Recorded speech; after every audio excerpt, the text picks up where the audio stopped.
ಜೈ ಹಿಂದ್.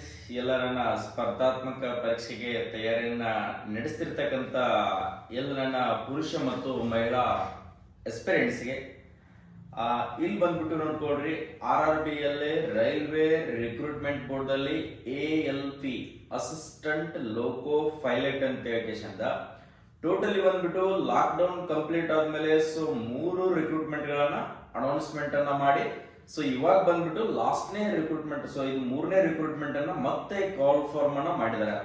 ಇಂಥ ಅಪಾರ್ಚುನಿಟಿಗಳ ನಿಮ್ಗಂಕಿ ನಾನು ಅನ್ಕೊಂಡಿದ್ದೀನಿ. ರೈಲ್ವೆದಲ್ಲಿ ಇಷ್ಟು ಹುದ್ದೆಗಳನ್ನ ಕಾಲ್ ಫಾರ್ಮ್ ಅನ್ನ ಮಾಡ್ತಾ ಇದಾರ ಅಂತಂದ್ರೆ ನೀವು ತಯಾರಿಯನ್ನ ಇವತ್ತಿನಿಂದನೇ ಸ್ಟಾರ್ಟ್ ಮಾಡಲೇಬೇಕು. ಪ್ರತಿ ವರ್ಷಕ್ಕೆ 2 ಸಾರಿ ರಿಕ್ರೂಟ್ಮೆಂಟ್ ಅನ್ನ ಮಾಡ್ತಾ ಇದ್ದಾರೆ RRB. ಆ ಕಾರಣಕ್ಕೋಸ್ಕರ ಹೇಳ್ತಾ ಇದೀನಿ, ಇಂಥ ಅಪಾರ್ಚುನಿಟಿ RRB ALP ಆಯ್ತು, ಅದೇ ತರ NTPC ಆಯ್ತು, RRB D ಗ್ರೂಪ್ ನ ಮಾತ್ರ ಫೆಂಡಿಂಗ್ ಇಟ್ಟಿದ್ದಾರೆ. ಇನ್ನುಳಿದಿರ್ತಕ್ಕಂಥದ್ದು ಎಲ್ಲ ರಿಕ್ರೂಟ್ಮೆಂಟ್ ಕೂಡ ಕಂಪ್ಲೀಟ್ ಆಯ್ತು. ಅದರ ಜೊತೆಗೆ RPF ಕೂಡ ಕಂಪ್ಲೀಟ್ ಆಯ್ತು, RPF SI ಕೂಡ ಕಂಪ್ಲೀಟ್ ಆಯ್ತು.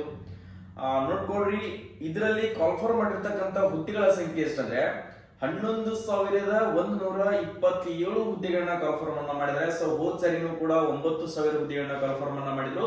ಅದಕ್ಕಿಂತ ಮುಂಚೆ 7,000 ಹುದ್ದೆಗಳನ್ನ ಕಾಲ್ಫಾರ್ಮ್ ಮಾಡಿದ್ರು. ಹೈಯೆಸ್ಟ್ ಕಾಲ್ಫಾರ್ಮ್ ಮಾಡಿರ್ತಕ್ಕಂಥ ಅಸಿಸ್ಟೆಂಟ್ ಲೋಕೋ ಪೈಲಟ್ ದಲ್ಲಿ 11,127 ಹುದ್ದೆಗಳನ್ನ ಕಾಲ್ಫಾರ್ಮ್ ಅನ್ನ ಮಾಡಿದ್ದಾರೆ. ಓಕೆ, ಇಲ್ಲಿ ನೋಡ್ಕೊಳ್ರಿ, ವೇಕೆನ್ಸಿ ಇಂಪಾರ್ಟೆಂಟ್ ಕ್ಲಾಸ್ ವೇಕೆನ್ಸಿ ಬಂದ್ಬಿಟ್ಟು ನಿಮ್ಗೆ ಜೂನ್ ವೈಸ್ ವೇಕೆನ್ಸಿ ಇರ್ತಾವ. ಜೂನ್ ಯಾವ ಜೂನಿಗೆ ಹಾಕ್ತಿರಲ್ಲ ನೀವು ಅದ್ರ ಮೇಲೆ ಡಿಫೆಂಡ್ ಅಪಾನ್ ಆಗುತ್ತೆ. ಅಲ್ಲಿ ಬಿದ್ದಿರ್ತಕ್ಕಂಥ ಕಟ್ ಆಫ್ ಮೇಲೆ ಡಿಫೆಂಡ್ ಆಗುತ್ತೆ. ಅಪ್ಲಿಕೇಶನ್ ಸ್ಟಾರ್ಟಿಂಗ್ ದಿನಾಂಕ ಯಾವಾಗ, ಅದರ ಜೊತೆಗೆ ನೀವು ಅಪ್ಲಿಕೇಶನ್ ಅನ್ನ ಯಾವಾಗ ಸಲ್ಲಿಸಬೇಕು ಅನ್ನೋದನ್ನ ಕಂಪ್ಲೀಟ್ ಆಗಿರ್ತಕ್ಕಂಥ ಪ್ರೋಸೆಸ್ ಅನ್ನ ನಾನು ನಿಮ್ಗೆ ತಿಳಿಸ್ತಾ ಹೋಗ್ತೀನಿ. ಇದಕ್ಕೆ ವಯೋಮಿತಿ ಎಷ್ಟು ಬೇಕಾಗುತ್ತೆ ಅಂತಂದ್ರೆ 18 ವಯಸ್ಸಿನಿಂದ ಹಿಡಿದು 30 ಏಜ್ ಇರ್ತಕ್ಕಂಥ ವಿದ್ಯಾರ್ಥಿಗಳು ಅಪ್ಲಿಕೇಶನ್ ಅನ್ನ ಸಲ್ಲಿಸಬಹುದು. ಎಷ್ಟು?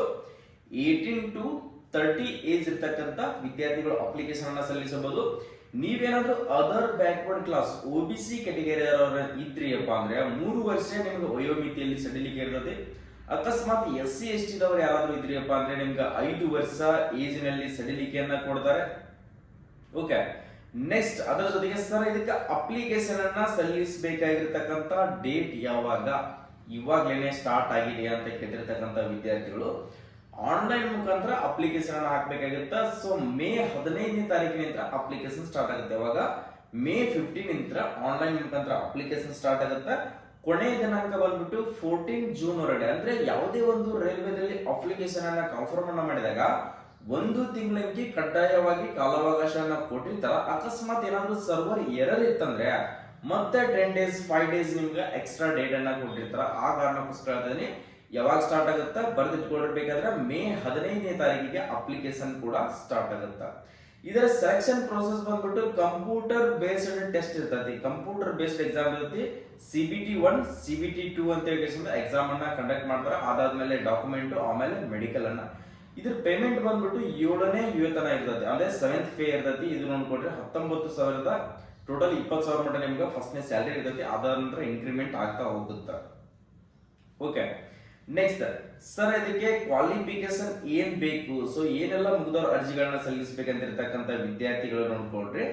ನೆಕ್ಸ್ಟ್ ಅದರಲ್ಲಿ ನಿಮ್ಗೆ ಅಪ್ಲಿಕೇಶನ್ ಹಾಕ್ಬೇಕಾದ್ರೆ ಫೀಸ್ ಎಷ್ಟು ಬೇಕಾಗತ್ತಾ, ಅಪ್ಲಿಕೇಶನ್ ಫೀಸ್ ನೋಡ್ಕೊಳ್ರಿ. ಜನರಲ್ ಮತ್ತು OBC ವಿದ್ಯಾರ್ಥಿಗಳಿಗೆ 500 ರೂಪಾಯಿ ಅಪ್ಲಿಕೇಶನ್ ಫೀಸ್ ಇರುತ್ತೆ. 500 ರೂಪಾಯಿ ಕಟ್ಟಿ ಏನ್ ಮಾಡೋದ್ರಿ ಸರ್, ನಮ್ಮ ಹತ್ರ ಇರುತ್ತ 100-200 ರೂಪಾಯಿ ಇರಾಕ ರಗಡ ಇರುತ್ತೆ. 500 ರೂಪಾಯಿ ಎಲ್ಲಿ ಕಟ್ಟೋಣ್ರಿ ಸರ್, ಅಪ್ಲಿಕೇಶನ್ ಬೇಡ ಅಂತಿರ್ತಕ್ಕಂಥ ವಿದ್ಯಾರ್ಥಿಗಳಿಗೆ ನೀವು ಕಟ್ಟಿರ್ತಕ್ಕಂಥ ಫೀಸ್ ನಿಮ್ಗೆ ವಾಪಸ್ ರೀಫಂಡ್ ಆಗುತ್ತಾ ಎಕ್ಸಾಮ್ ಬರೋದಾದ್ಮೇಲೆ. ಎಕ್ಸಾಮ್ ಪಾಸ್ ಸ್ಕೋರ್ ಎಷ್ಟೇ ಮಾಡಿ ಸಂಬಂಧಿಲ್ಲ. 500 ರೂಪಾಯಿ ಫೀಸ್ ಅನ್ನ ಕಟ್ಟಿದೆ ಅಂದ್ರೆ ಟೋಟಲಿ 370 ಮಟ್ಟ ನಿಮ್ಮ ಫೀಸ್ ರೀಫಂಡ್ ಆಗುತ್ತೆ. ನಿಮ್ಮ ಅಕೌಂಟ್ ಡೀಟೇಲ್ಸ್ ಅನ್ನ ಕೇಳಿರ್ತಾರ. ಆ ಅಕೌಂಟ್ ಡೀಟೇಲ್ಸ್ ಅನ್ನ ಯಾವ ಡೀಟೇಲ್ಸ್ ಆಗಿರ್ತಿಲ್ಲ, ಆ ಅಕೌಂಟ್ಗೆ ನಿಮ್ಮ ಅಮೌಂಟ್ ಕೂಡ ಬರ್ತದೆ.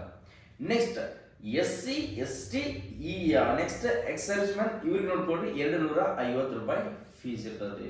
ನೆಕ್ಸ್ಟ್ ಮಹಿಳೆಯರಿಗೆ ಕೂಡ 250 ರೂಪಾಯಿ ಫೀಸ್ ಇರ್ತದೆ. ಪ್ರತಿಯೊಬ್ಬರು ಕೂಡ ಅಪ್ಲಿಕೇಶನ್ ಅನ್ನ ಹಾಕೊಳ್ರಿ.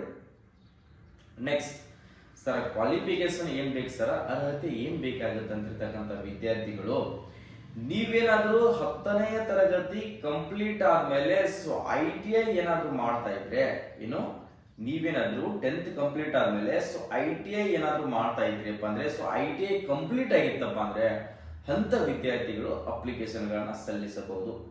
ನೆಕ್ಸ್ಟ್ ಸರ್ ನಮ್ದು ಡಿಪ್ಲೊಮಾ ಮುಗಿದಿದೆ, ಸೊ ಯಾವೆಲ್ಲ ಬ್ರಾಂಚ್ ಇದ್ದಿರ್ತಕ್ಕಂಥ ಅಪ್ಲಿಕೇಶನ್ ಹಾಕ್ಬೋದು? ಡಿಪ್ಲೊಮಾ ವಿದ್ಯಾರ್ಥಿಗಳು ಕೂಡ ಅಪ್ಲಿಕೇಶನ್ ಹಾಕ್ಬೋದು.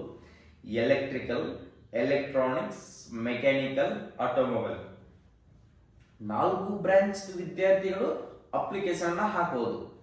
ನೆಕ್ಸ್ಟ್ ಅದರ ಜೊತೆಗೆ ಬಿಟೆಕ್ ಮತ್ತು ಬಿಇ ವಿದ್ಯಾರ್ಥಿಗಳು ಕೂಡ ಅಪ್ಲಿಕೇಶನ್ ಹಾಕಬಹುದು. ಓಕೆ, ಬಹಳ ಅಂದ್ರೆ ಬಹಳ ಅಪಾರ್ಚುನಿಟಿ ಕೊಟ್ಟಿದ್ದಾರೆ ಸರ್. ನಮಗೆ ITI ವಿದ್ಯಾರ್ಥಿಗಳಿಗೆ ಯಾವುದೇ ತರಹದ ಅಪಾರ್ಚುನಿಟಿನೇ ಕೊಡ್ತಾ ಇಲ್ಲ ಅಂತಿರ್ತಕ್ಕಂಥ ವಿದ್ಯಾರ್ಥಿಗಳಿಗೆ ಇಲ್ಲಿದೆ ನಿಮ್ಗೆ ಸುವರ್ಣ ಅವಕಾಶ. ಇಂಥ ಉಪಯೋಗಗಳನ್ನ ಪಡೆದುಕೊಳ್ರಿ. ಸುಮ್ಮನೆ ಆಗ್ಲಾರಂತ ಜಾಬಿಗೆ ಪ್ರಯತ್ನ ಮಾಡೋದಕ್ಕಿಂತ ಸೊ ನಿಮ್ಮ ಪೋಸ್ಟ್ಗೆ ನೀವು ಕಲ್ತಿರ್ತಕ್ಕಂಥ ಎಜುಕೇಶನ್ಗಾಗಿ ಕಾಲ್ಫಾರ್ಮ್ ಅನ್ನ ಮಾಡಿರ್ತಕ್ಕಂಥ ALP ಅನ್ನ ಅಪ್ಲಿಕೇಶನ್ ಅನ್ನ ಹಾಕಿ ಸ್ಟಡಿ ಮಾಡಕ್ಕೆ ಸ್ಟಾರ್ಟ್ ಮಾಡ್ಕೊಳ್ರಿ ಇವತ್ತಿನಿಂದನೇ.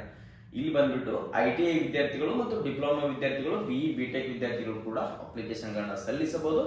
ಇದ್ರ ಡೀಟೇಲ್ ಆಗಿರ್ತಕ್ಕಂಥ ಇನ್ಫಾರ್ಮೇಶನ್ ಅನ್ನ ಕೊಟ್ಟಿದ್ದೀನಿ. ನೆಕ್ಸ್ಟ್ ಎಕ್ಸಾಮ್ ಸಿಲೆಬಸ್ ಬಗ್ಗೆ ಇದ್ರದ್ದು ಏನೋ ಅಪ್ಡೇಟ್ ಬಂದ್ರೆ ಸೊ ಮೇ 15ನೇ ತಾರೀಕಿಗೆ ಅಪ್ಲಿಕೇಶನ್ ಕೂಡ ಸ್ಟಾರ್ಟ್ ಆಗುತ್ತೆ. ಅದರ ಇನ್ಫಾರ್ಮೇಶನ್ ಕೂಡ ಇದು ಬಂದಿರತಕ್ಕಂಥ ಆಫಿಷಿಯಲ್ ವೆಬ್ಸೈಟ್ ಮುಖಾಂತರ ಚೆಕ್ ಮಾಡ್ಕೊಳ್ರಿ. ಅಸಿಸ್ಟೆಂಟ್ ಲೋಗೋ ಫೈಲ್ ನೋಟಿಫಿಕೇಶನ್ ಕೂಡ ಔಟ್ ಆಗಿದೆ, ಚೆಕ್ ಅನ್ನ ಮಾಡ್ಕೊಳ್ರಿ. ಸೊ ಅಡ್ವಾನ್ಸ್ ಆಗಿ ಮೊನ್ನೆ ತಾನೇ ಔಟ್ ಆಗಿದೆ. ಸೊ ನಾನು ಇವತ್ತು ಇನ್ಫಾರ್ಮೇಶನ್ ಅನ್ನ ಕೊಡ್ತಾ ಇದ್ದೀನಿ. ಯಾವುದೇ ಇನ್ಫಾರ್ಮೇಶನ್ ಆಗಿರೋ ಸ್ನೇಹಿತರೆ, ಇವತ್ತು ಸ್ಟೇಟ್ ಗೌರ್ಮೆಂಟ್ ಆಗಿರಲಿ, ಸೆಂಟ್ರಲ್ ಗೌರ್ಮೆಂಟ್ ಆಗಿರಲಿ, ಯಾವುದೇ ಡಿಫೆನ್ಸ್ ಫೋರ್ಸಸ್ ಆಗಿರಲಿ, 8th ಹಿಡಿದು ನೀವು ಡಬಲ್ ಡಿಗ್ರಿ ಕಂಪ್ಲೀಟ್ ಮಾಡಿರ್ತಕ್ಕಂಥ ವಿದ್ಯಾರ್ಥಿಗಳು ಏನಾದರೂ ಕಾಂಪಿಟೇಟಿವ್ ಗೆ ಬಂದಿದ್ದೀರಿ ಅಂತಂದ್ರೆ ಪ್ರತಿ ಒಂದು ಅಪ್ಡೇಟ್ ಕೂಡ ಲೇಟ್ ಆದ್ರೂ ಪರವಾಗಿಲ್ಲ, ಪ್ರತಿ ಒಂದು ಇನ್ಫಾರ್ಮೇಶನ್ ಡೀಟೇಲ್ ಆಗಿ ಅಚ್ಚುಕಟ್ಟಾಗಿ ಕನ್ನಡದಲ್ಲಿ ನಮ್ಮ HJ paramilitary and YouTube channel ಅಲ್ಲಿ ನಾವು ಕೊಡ್ತಾನೆ ಹೋಗ್ತಾ ಇರ್ತೀವಿ. ಇದು ಒಂದೇ ಅಲ್ಲ, ನಮ್ದು 3ನೇ ವರ್ಷ ಚಾಲ್ತಿದೆ. ಸೊ ನಿಮ್ಗೆ ಪ್ರತಿಯೊಂದು ಇನ್ಫಾರ್ಮೇಶನ್ ಫ್ಯಾಕ್ಟರಿ ಅನ್ಕೊಳ್ಬಹುದು. ಆ ತರದ ಅಪ್ಡೇಟ್ ಗಳನ್ನ ಕೊಡ್ತಾ ಇರ್ತೀವಿ. ರೈಲ್ವೆದಲ್ಲಿ ಸಾಕಷ್ಟು ಕಾಲ್ಫಾರ್ಮ್ ಮಾಡ್ತಾರೆ. ನೆಕ್ಸ್ಟ್ SSL ಕಾಲ್ಫಾರ್ಮ್ ಮಾಡಿದ್ದಾರೆ, ನೆಕ್ಸ್ಟ್ SSB ಕಾಲ್ಫಾರ್ಮ್ ಮಾಡಿದ್ದಾರೆ, next Indian army, Agniveer, air force, navy ಇವನ್ನೆಲ್ಲನೂ ಕೂಡ ಕಾಲ್ಫಾರ್ಮ್ ಅನ್ನ ಮಾಡ್ತಾ ಇದ್ದಾರೆ. ಬಟ್ ನಿಮ್ಮ ಟಾರ್ಗೆಟ್ ಏನಂದ್ರೆ ಯಾವುದೇ ಅಪ್ಲಿಕೇಶನ್ ಅನ್ನ ಕಾಲ್ಫಾರ್ಮ್ ಮಾಡಿದ್ರೆ ಅದಕ್ಕೆ ಅಪ್ಲಿಕೇಶನ್ ಹಾಕಿ ನಾನು ರೆಡಿ ಆಗ್ಬೇಕು ಅನ್ನೋದೇನೆ ತಯಾರಿನ ಮಾಡಕ್ಕೆ ಸ್ಟಾರ್ಟ್ ಮಾಡ್ರಿ.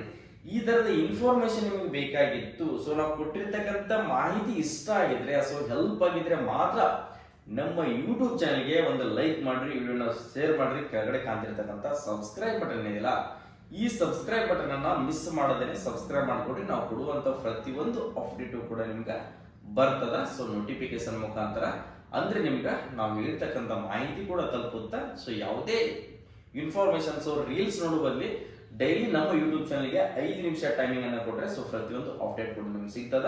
ಸೊ ಎಲ್ಲ ನಿಮ್ಮ ಟೆಲಿಗ್ರಾಮ್ ದಲ್ಲಿ ನಾನು PDF ಅನ್ನು ಅಪ್ಲೋಡ್ ಮಾಡಿರ್ತೀನಿ, ಹೋಗಿ ಚೆಕ್ ಅನ್ನ ಮಾಡ್ಕೊಡ್ರಿ. ಜೈ ಹಿಂದ್, ಚೆಕ್ ಅನ್ನ